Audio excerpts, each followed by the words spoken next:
pagtataksil at walang awang si Adolfo. Tila yata wala na nagmamahal sa akin. Napakapakit ng aking buhay. Nagaw na ang korona ng hari ng Iseo upang magawa niya ang kanyang hinahin. Pati yung Iseo na aking ama ay kanyang sinamay. Sandali na nahimik si Florante dahil sa tapat ng loob. Matapos manahimik, siya muling ang tumawag sa Panginoon. Oh, aking Diyos, Ama, tila yata di mo tinitinig ang aking mga panalangin sa iyo. Di ko tuloy na sabihin sa aking isipan na ayaw niyo akong tulungan. Paalam na Albania, aking sinilangan. Patawarin na lang ako dahil hindi ko sana ipagtanggol. Paalam na bayan ko, paalam rin sa iyo, Adolfong malupit. Laurang taksi. Taksi! Habang nagsusulit si Florante sa gubat, isang gererong purong nangangalang Aladin ang sumabit sa gubat na pagod at hinahanap ng mapang. Oh, Nerida. Oh, tadhana, kay lupit mo. Kinuha mo ang minamahal ko. Habang lupit mo, siya ay marinig ng isang tinig sa kagubatan at pagkatapos ay may nakita ng anak.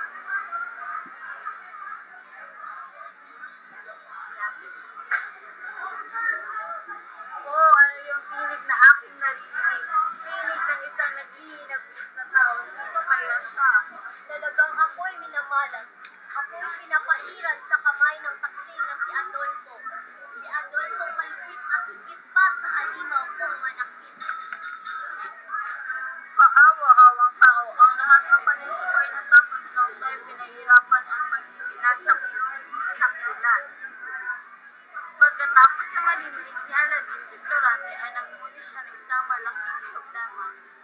Tadhana ay masakit. Problema ko ay napakahirap isatin dahil sa aking bintang ginagaw. Nagmamadali na si Aladin na mapansing humina ang boses ng kanyang narinig. Kailangan ko nang magpadali kundi hindi ko na mauubutan ang taong iyon. Habang tumatakbo ay inahawi niya ang mga tagaban sa pamamagitan ng kanyang mukali. Na makita niya ang nakatapos ay napansin niyang may nakapalibot nitong isang iyon. Siya ay naganda at nilutok ang iyon. Pagkatapos niya mapatay ang isang iyon ay pinakawalan niya si Florante. Parang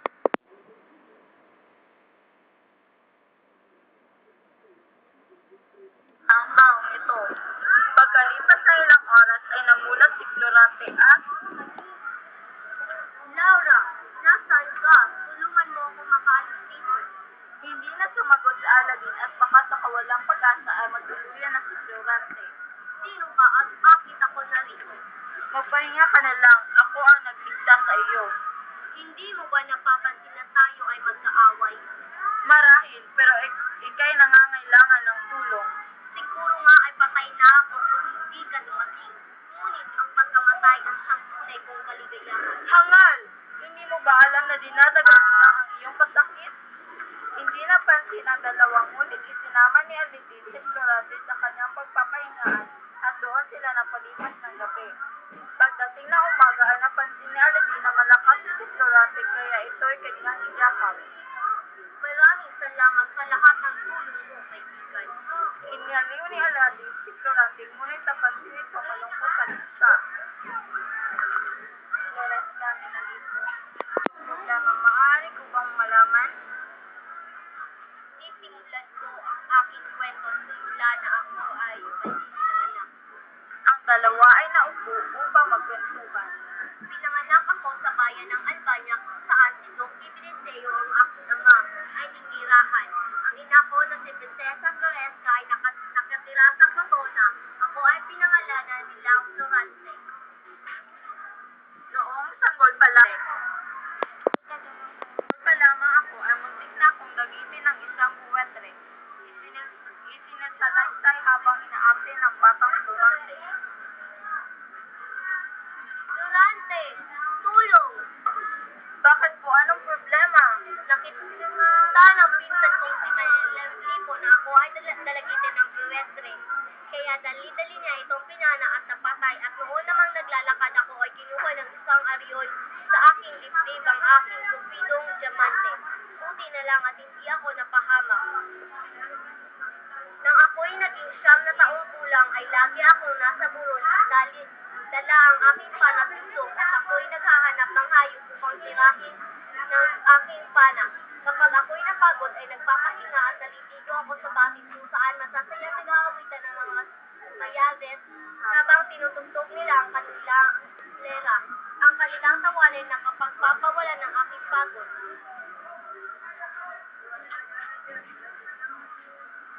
Pagkalipas ng ilang taon ay pinag-aral ako ng aking ama ngunit ayaw pumayag ng aking ina dahil ako'y lilisan. Bakit kailangan ba niyang umalis? Dahil mas maganda ang pagtuturo roon kung hindi siya mag-aaral ano ang kanyang kinabukasan. Sino ang mag-aarugal sa kanya roon? Aalagaan siya ng aking mga guro't kaibigan doon. Sa mga sinabi ng ama ko ay nakumbinsi niya si ina upang ako ay lupisan. Sa pagdating ni Florante sa Atenas, Florante, maligayang pagdating. Ako ang alna, si Antenor at ako ang magiging guro mo dito sa Atenas. Salamat po. O bakit nila kalungkot mo? Ayaw ko po kasi umalis sa Albania. Hayaan mo, lilipas din yan. Sa isang buwang pagtigil ni Florante sa Atenas ay kapatisan din na palagi siyang tulala at di makakain. Isang araw habang naglalakad si Florante ay nakasabay niya si Adolfo at ang kanyang kababayan. Napansin niya ang araw habang naglalakad si Florante ay nakasabay niya si Adolfo, ang kanyang kababayan. Napansin niya ang pinong pagdilis nito. Makaraan pa ang 6 na taong pag-aaral. Binabati kitang Florante, may talento ka sa filosofiya, astrolohiya at matematika. Salamat po. Dito nagsimulang magalit si Adolfo dahil nasasapawan ng son ni Florante. Isang hapon, tinipo ni Atenor ang mga estudyante. Mag-unang pagsasadula ng trahedya ng dalawang apo. Si Florante ang mangunguna bilang Polinice at si Adolfo bilang Etyokle. Na magsimula na ang dulaanan, isig ang mata ni Adolfo kay Florante. Ikaw ang umagal ng kapulian ko. Dapat kang mamatay. Adolfo, itigil mo na ang iyong kaibangan. Natapos ang pagdiriwang at pinanakita si Adolfo. Pakalipas pang 1 taon, isang sulat ang dumating para kay Hala ina, bakit mo ko iniwan? Di man lang tayo nagkita sa matagal na panahon. Hindi ka maaaring mamatay. 2 buwan pa si Florante sa Atenas bago lumating ang kanyang punto. Maestro, paalam na po. Florante, tandaan mo palagi mag-iingat kay Adolfo. Salamat po sa lahat. Tatandaan ko po ang iyong mag-iingat ka, Florante, habang kailangan mo ang tulong ay nandito lang kami. Milandro, sumama ka kay Florante sa Albania. Salamat po. Paalam na po. Pagdala niya. Aking ama. Gusto.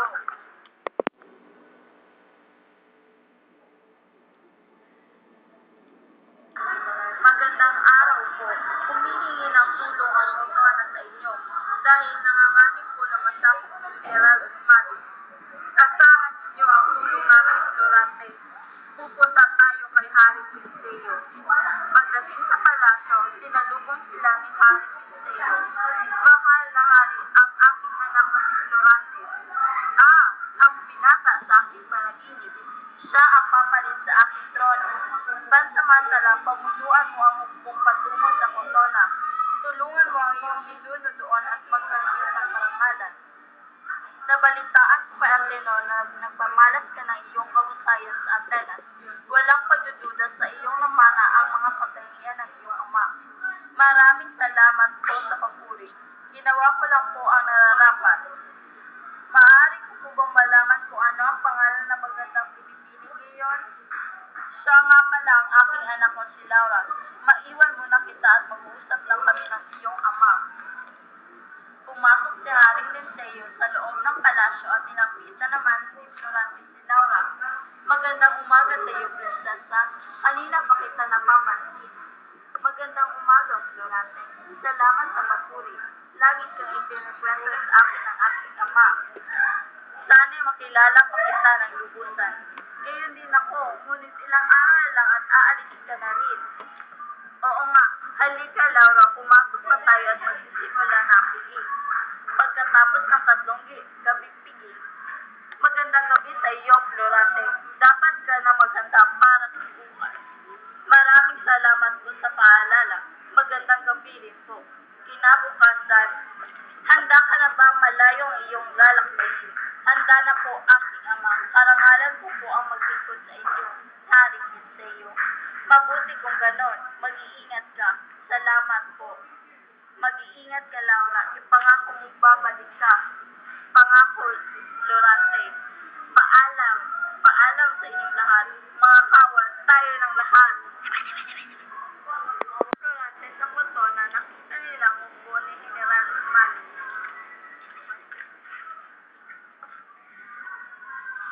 Sugod!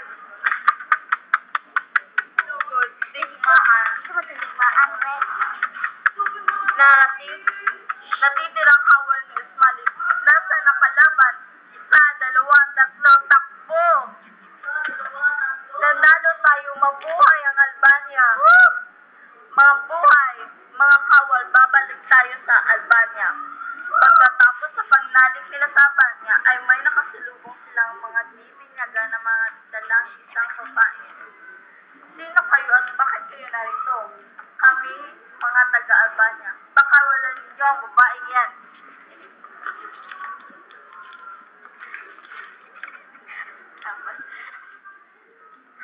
Labanan. So, Binibini, walang galang na. Pero ngayon lang kita nakita dito. Maaari ko bang malaman ang iyong pangalan? Ako ito, Florante, si Laura. Laura, bakit ka nandito? Gusto ko lang malaman ang iyong kalagayan. Salamat sa pag-aabala. Kumusta ka na? Sana'y naging mabuti ka. Mabuti naman ako, pero Florante, kailangan ko ng tulong mo. May bayang malapit dito na pinagtataguan ng mga purong dumakit sa aking ama. Iligtas mo siya. Paano kung may masamang nangyari sa kanya? Paano kung ako na ang bahala? Ililigtas ko ang iyong ama sa abot ng aking makakaya. Pagkalipas ng ilang linggo, nanalo ulit tayo. Ginawa ko na po ang aking tungkulin. Pagkatapos noon ay bumalik.